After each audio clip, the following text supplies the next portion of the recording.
Today we're going to analyze PayPal and see whether right now is a good time to invest in the company for the long term.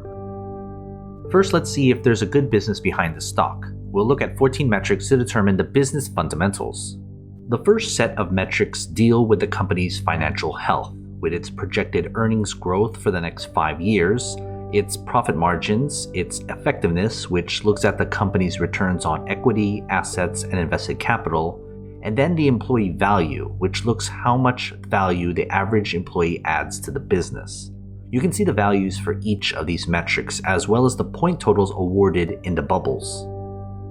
The next set of metrics looks at the investment opportunity afforded to shareholders. Here we get the dividend yield, its payout ratio, which is how much of the company's earnings are going out to pay shareholders, and the cash and cash equivalent the company has in order to pay dividends, reinvest, and off the debts it has on its books. Again, you can see the values for each metric as well as the points given for each. This third set of metrics deals with the valuation of the company's stock based on its business. Think of the P ratio as a measure of speculation around the stock. We want them low. The PEG ratio adds earnings growth with the PE ratio. Then, the 200-day simple moving average is the average stock price over that period. We want that low because it means we have a cheaper stock price. And then, short float is basically how bearish other investors think of the stock. For these 4 metrics, we want the values to be as low as possible. That will give us a higher point total within the bubbles. And the fourth set of metrics look into other relevant data.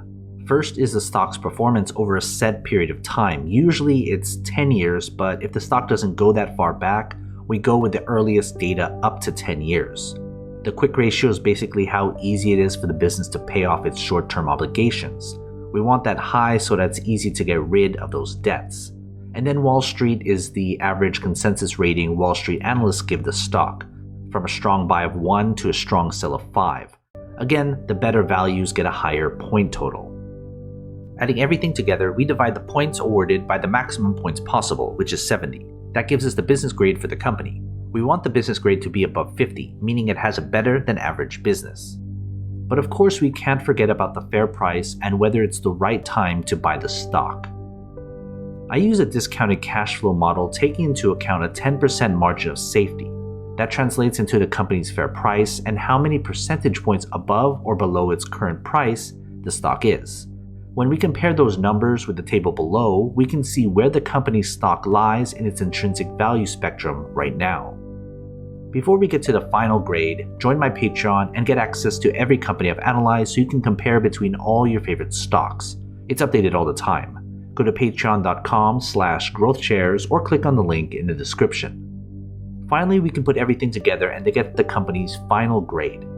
Adding the business grade and the fair price grade, we can see here the company's final grade. Anything less than 50 means it's not a good long-term investment.